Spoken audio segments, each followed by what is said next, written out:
అందరికీ నమస్కారం. పందుల ఫారం పెట్టే ముందుగా మనము పందుల్లో రకాల గురించి, అందులో ఏ రకం మంచిది, దాని లక్షణాల గురించి, సెలెక్ట్ చేసుకోవడానికి ఎలాంటి లక్షణాలు మనం చూసుకోవాలి అనే విషయాల గురించి, కొన్ని ముఖ్యమైన విషయాల గురించి నేను ఈ వీడియోలో మీకు ఎక్స్ప్లెయిన్ చేస్తాను. సో వీడియోని చివరి వరకు చూడండి, స్కిప్ చేయకుండా. పందుల ఫారం పెట్టాలనుకునే వాళ్ళకి బేసిక్స్గా బాగా ఉపయోగపడుతుంది. మన యూట్యూబ్ ఛానల్ని ఇంతవరకు మీరు సబ్స్క్రైబ్ చేసుకున్నట్లయితే దయచేసి కింద రెడ్ కలర్లో ఉన్నటువంటి సబ్స్క్రైబ్ అనే బటన్ని ప్రెస్ చేయండి. పక్కన ఉన్నటువంటి బెల్ సింబల్, గంట సింబల్ని సెలెక్ట్ చేసుకొని ఆల్ అనే నోటిఫికేషన్ వస్తుంది, దాన్ని సెలెక్ట్ చేసుకోండి. నేను తీసే ప్రతి వీడియో మీకు వీడియో నోటిఫికేషన్ రూపంలో రావడం జరుగుతుంది. వీడియో చివరి వరకు చూడండి, నచ్చినట్లయితే తప్పకుండా లైక్ చేయండి. సో మనం టాపిక్లోకి వెళ్ళిపోదాము. ఇది వచ్చేసి ICAR అంటే Indian council of agricultural research, అంటే ఇది సెంట్రల్ గవర్నమెంట్ యొక్క వెబ్సైట్ అండి. ఈ వీళ్ళ వెబ్సైట్లో మనకు ఇక్కడ AICRP ఆన్ పిగ్స్ అని చెప్పేసి, అంటే పిగ్ల మీద పరిశోధనలు చేయడం కోసం అక్కడక్కడ దేశంలో కొన్ని సంస్థలను ఈ ICAR అనే వాళ్ళు స్థాపించారు.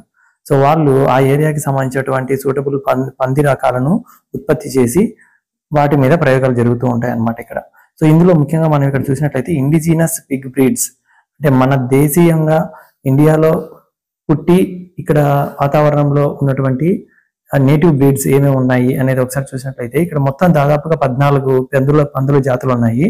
సో ఇందులో ఎక్కువగా మనకు అన్ని కూడా సౌత్ ఇండియాలో ఏమి ఎక్కువ లేవండి. ఇవి మనం చూసినట్లయితే వెస్ట్ బెంగాల్, మేఘాలయ, గోవా ఒకటే మనకు సౌత్ ఇండియాలో వచ్చేది. ఇంకా మిగతావన్నీ కూడా ఉత్తర మరియు తూర్పు భారతదేశానికి చెందినటువంటి రాష్ట్రాలే. సో వీటిలలోనే ఎక్కువగా పందు రకాలను ఐడెంటిఫై, అంటే మన దగ్గర పందులు లేవని కాదు, అక్కడ ఉన్నటువంటి పందులు వాళ్ళు ఎక్కువగా పంది మాంసం తింటూ ఉంటారు కాబట్టి అక్కడ వాళ్ళు పందు జాతులను ఐడెంటిఫై చేసి వాటిని రిజిస్టర్ చేసుకున్నారు అనమాట సెంట్రల్ గవర్నమెంట్ వెబ్సైట్ లో. అందువల్ల వాటిని మాత్రమే రికగ్నైజ్డ్ బ్రీడ్స్ గా చెప్తూ ఉంటారు. సో ఇవి అక్కడ ఈ గంగ్రూ అని, మేఘ అని, సో ఇవన్నీ మేఘాలయ, అలాగే గోవాలో ఉండేటువంటి బ్రీడ్. సో ఇవన్నీ రకరకాల నేటివ్ బ్రీడ్స్ అంటారు వీటన్నింటినీ కూడా.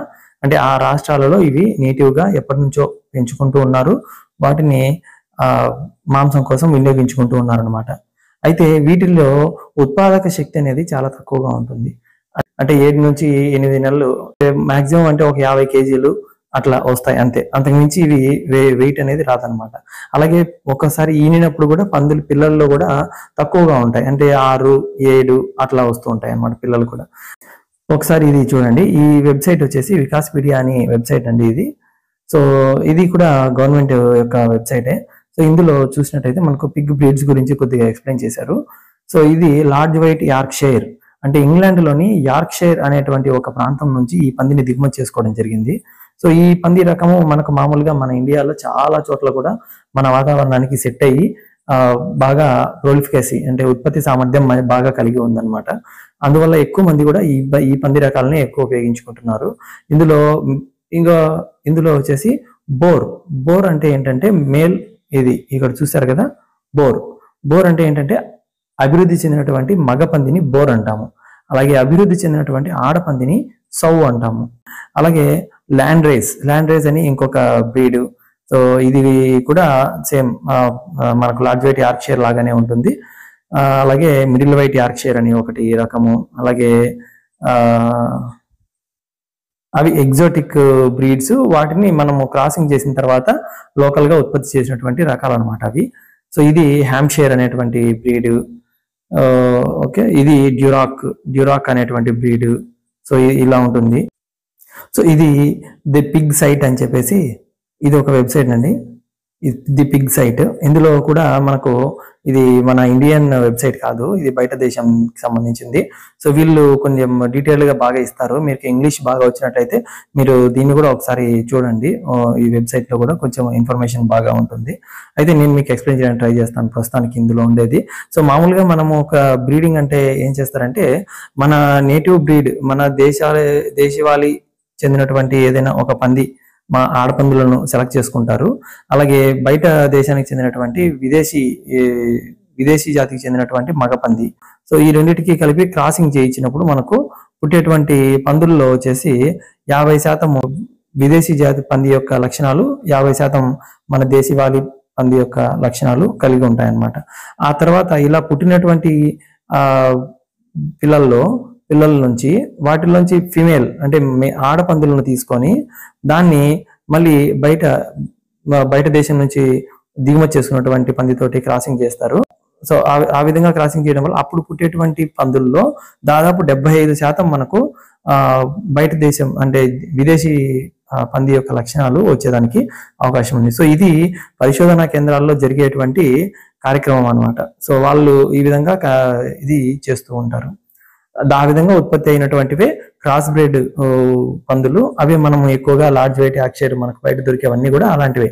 So pure large white Yorkshire అనేది మనకి ఎక్కడ కూడా దొరకదండి. ఇండియాలో మనకు అంతా సర్క్యులేట్ అవుతున్నదంతా కూడా క్రాస్ బ్రీడింగ్ ద్వారా ఉత్పత్తి చేసినటువంటి లార్జ్ వైట్ యార్క్షైర్ అనేటువంటి పంది రకాలు మాత్రమే మనకు అందుబాటులో ఉంటాయి. సో వాటికి కూడా ఉత్పత్తి సామర్థ్యం అనేది బాగా ఉంటుంది. మన వాతావరణ పరిస్థితులకు, మనము మేనేజ్మెంట్ పరిస్థితులకు అనుకూలంగా అవి తయారయ్యాయి. కాబట్టి వాటిని మనము ఉపయోగించుకోవచ్చు చాలా బాగా. గురించి ఇప్పుడు కొన్ని టర్మినాలజీ గురించి చెప్తానండి. ఇప్పుడు మీకు అసలు పందుల్లో కొన్ని పదాలు మనము పందుల ఫామ్ పెట్టే ముందుకు కొన్ని పదాలు తెలుసుకొని ఉండాలి. అవి ఏంటంటే ఇక్కడ చూడండి, లిట్టర్ సైజ్. లిట్టర్ సైజ్ అంటే ఏంటంటే ఒకసారి పంది ఈనినప్పుడు వచ్చేటువంటి మొత్తం పిల్లల సంఖ్యని కలిపి లిట్టర్ సైజ్ అంటారు. అది యావరేజ్ గా 8 నుంచి 11, 12 వరకు ఉంటుంది. యావరేజ్ గా 10 ఉంటే బాగుంటుంది అనమాట. తర్వాత వీనింగ్ అంటే ఏంటంటే చిన్న పుట్టిన పంది పిల్లలను మా తల్లి నుంచి వేరు చేయడం. అంటే మామూలుగా మనము ఒక 1.5 నెల లేదా 2 నెలల వయసులో తల్లి నుంచి వేరు చేసి సపరేట్ గా ఫీడింగ్ పెట్టి దాన్ని మేపుతాం అనమాట, బాగా బరువు వచ్చేయడం కోసం. సో ఆ విధంగా సపరేట్ చేయడం, తల్లి నుంచి సపరేట్ చేసే ప్రాసెస్ ని వీనింగ్ అంటాం. డీవార్మింగ్ అంటే ఏంటంటే పందుల్లో పొట్టలో ఏలికపాములు అనేవి డెవలప్ అవుతూ ఉంటాయి కదా. సో ఈ ఏలికపాములను నివారించడానికి మనం పొట్టలోకి తాపించేటువంటి మందులను ఏమంటామంటే ఆ మందులు తాపించే ప్రాసెస్ ని డివార్మింగ్ అంటామండి. సో పోర్క్ అంటే ఏంటంటే పంది మాంసాన్ని పోర్క్ అంటాము. ఎట్లయితే మనం కోడి మాంసాన్ని చికెన్ అంటామో అలాగే పోర్క్ అంటే పంది మాంసం అనమాట. పెన్ అంటే ఏంటంటే ఒక్కొక్క పందిని పెద్ద పందులు అయితే ఒక్కొక్క దాన్ని ఒక్కొక్క చిన్న షెడ్ లాగా పెట్టేసి దాంట్లో వేస్తాం కదా, అలాంటి ఒక చిన్న షెడ్ ని ఏమంటామంటే పెన్ అంటాము పందుల విషయంలో.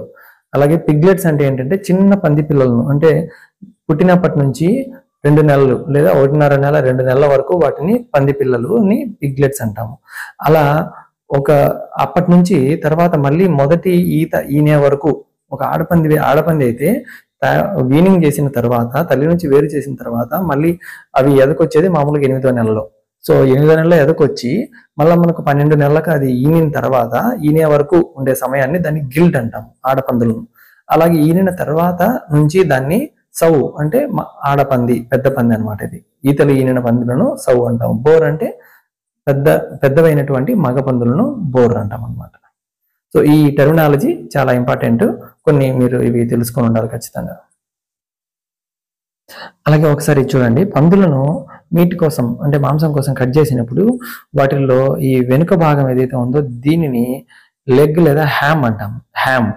అలాగే ఈ పైన ఉండేదాన్ని లయన్ అని, కింద బెల్లి అంటే పొట్ట అని అంటాము. సో ఈ 3 పదాలు మనకు చాలా ఇంపార్టెంట్ అనమాట, హ్యామ్, లయన్, బెల్లి అనేది.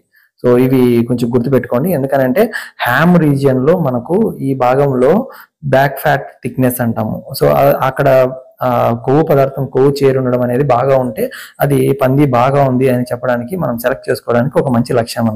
అలాగే సెలక్షన్ గురించి చూసినట్లయితే పందులను మాంసం కోసం పెంచుకోవాలి అనుకున్నట్లయితే మనము తల్లి నుంచి వేరు చేసే వయసు అంటే 2 నెలల వయసులో మనము లేదా 3 నెలల వయసులో మనము సెలెక్ట్ చేసుకొని వాటిని తెచ్చుకొని ఒక 3 నెలలు అంటే 6 నెలల వరకు మేపుకుంటే మనకు దాదాపు ఒక 70 కేజీలు వచ్చేస్తాయి. మనము అమ్మేసుకోవచ్చు, మార్కెటింగ్ చేసుకోవచ్చు. అలా కాకుండా బ్రీడింగ్ కోసం సెలెక్ట్ చేసుకోవాలనుకుంటే మాత్రం 5 లేదా 6 నెలల వయసులో 70 కేజీల బరువు ఉన్నటువంటి మగ ఆడ పందులను మాత్రమే మనం సెలెక్ట్ చేసుకోవాలి. వాటితో పాటు కొన్ని ముఖ్య లక్షణాలు మనము గమనించుకోవాలి. మగ పందికి అయితే ఈ విధంగా వృషణాలు అనేవి, మనకు 2 టెస్టికల్స్ అనేవి రావాలి, 2 సమాంతరంగా ఉండాలి, ఎలాంటి అవయవ లోపం లేకుండా చూసుకోవాలన్నమాట. అలాగే కాళ్ళు బాగా దృఢంగా బలంగా ఉండాలి, నిటారుగా ఉండాలి, ఎటువంటి లోపం లేకుండా ఉండాలి. అలాగే ఆడపందిని సెలెక్ట్ చేసుకునేటప్పుడు ఏంటంటే మనము 7 నెలల వయసులో ఉన్నటువంటి పందిని సెలెక్ట్ చేసుకుంటాము ఫిమేల్ని. అయితే సెలెక్ట్ చేసుకునేటప్పుడు ఈ విధంగా టీట్స్ అంటాం కదా, ఈ చన్నులు అనేవి ఖచ్చితంగా 6 జతలు అంటే 12 టీట్స్ ఉండేటువంటి ఆడపందిని మాత్రమే మనం సెలెక్ట్ చేసుకోవాలి. అవి కూడా ఏంటంటే సమాంతరంగా ఎలాంటి లోపం లేకుండా బెండ్ అయ్యి అలా లేకుండా స్ట్రైట్ గా ఉండేటట్లు ఉండేవి మాత్రమే మనం సెలెక్ట్ చేసుకోవాలి. సెలెక్ట్ చేసుకునేటప్పుడు మొత్తం కాళ్ళ దగ్గర, అలాగే ఇక్కడ బ్యాక్ ఫ్యాట్ థిక్నెస్ ఎంత ఉంది ఇవన్నీ కూడా చూసుకోవాలి. యాక్టివ్ గా ఉండేటువంటి పందులను మాత్రమే మనం సెలెక్ట్ చేసుకోవాలన్నమాట. తర్వాత మనము పిగ్ ఫామ్ పెట్టేటప్పుడు మామూలుగా అయితే పెద్ద పెద్ద యూనిట్ సైజు పెట్టకుండా యావరేజ్ గా 8+2 అంటే 8 ఫిమేల్స్, ఒక 2 మేల్స్ ఆ విధంగా, లేదా ఒక 4 ఫిమేల్స్, ఒక మేల్. సో ఈ విధంగా బేసిక్ సైజ్ తోటి మనము స్టార్ట్ చేసినట్లయితే మనకు ఇబ్బంది లేకుండా ఉంటుంది. అలాగే ఇంకొక ముఖ్య విషయం ఏంటంటే పందులను మనం సెలెక్ట్ చేసుకునేటప్పుడు ఎప్పుడు కూడా ఒక మేల్ ఫిమేల్స్ ని ఎక్కడైతే ఏ ఫామ్ నుంచి అయితే తీసుకుంటామో మేల్ ని ఆ ఫామ్ నుంచి తీసుకోకూడదండి. ఎందుకంటే అక్కడే పుట్టింటుంది కాబట్టి వాటికే పుట్టినటువంటి ఆ మేల్స్ వాటికి పుట్టినటువంటి అదే ఫిమేల్స్ ని దాటినప్పుడు ఏమవుతుందంటే ఇన్బ్రీడింగ్ డిప్రెషన్ అంటాము. దానివల్ల ఏమవుతుందంటే పుట్టేటువంటి తర్వాత తరం పిల్లల్లో పెరుగుదల తక్కువ ఉండడము, లేదా అబార్షన్స్ ఎక్కువ రావడము, ఇలాంటి అవలక్షణాలు అనేవి జరుగుతుంటాయి. కాబట్టి ఏంటంటే మేల్ ని ఒక ఊరు నుంచి, ఫిమేల్స్ ని ఒక ఊరు నుంచి అలా తీసుకోవడం, ఎప్పుడైనా వేరే వేరే చోట నుంచి తీసుకోవడం మంచిదన్నమాట. మేల్స్ వచ్చేసి బయట నుంచి తెచ్చుకోవాలన్నమాట. మన ఫామ్ లో పుట్టిన మేల్స్ ని మాక్సిమం మనము బ్రీడింగ్ కోసం వాడకూడదు. ఆ బ్రీడింగ్ వివరాల గురించి అనుభవం ఉన్న వాళ్ళు అయితే తప్ప దాని గురించి మాత్రం వాడొద్దండి. అలాగే ఒక పంది ఎన్ని పిల్లలు ఇస్తుంది, ఎన్ని సంవత్సరాలు వాడుకోవచ్చు, ఒక మగ పంది ఎన్ని సంవత్సరాలు వాడుకోవచ్చు. సో ఇలాంటి breeding, housing and health care ఇలాంటి విషయాలకు సంబంధించి మళ్ళీ నెక్స్ట్ ఇంకొక వీడియోలో నేను ఎక్స్ప్లెయిన్ చేస్తాను. ఒక్కొక్క దానికి ఒక్కొక్క వీడియో తీయడానికి ట్రై చేస్తాను మాక్సిమం. సో మన యూట్యూబ్ ఛానల్ని సబ్స్క్రైబ్ చేసుకోండి. అలాగే పక్కన ఉన్నటువంటి బెల్ ఐకాన్ని ప్రెస్ చేసి మీరు ఆల్ అనే నోటిఫికేషన్ సెలెక్ట్ చేసుకున్నట్లయితే నేను తీసే ప్రతి వీడియో మీకు ముందుగా నోటిఫికేషన్ వస్తుంది. సో ఏ వీడియోని మిస్ అవ్వకుండా మీరు పందుల ఫామ్కి సంబంధించి పూర్తి వివరాలు అనేవి తెలుసుకోవడానికి అవకాశం ఉంటుంది. వీడియో నచ్చినట్లయితే తప్పకుండా లైక్ చేయండి. మీ కామెంట్స్ ఏమైనా ఉంటే కింద కామెంట్స్లో తెలియజేయండి. Thank you.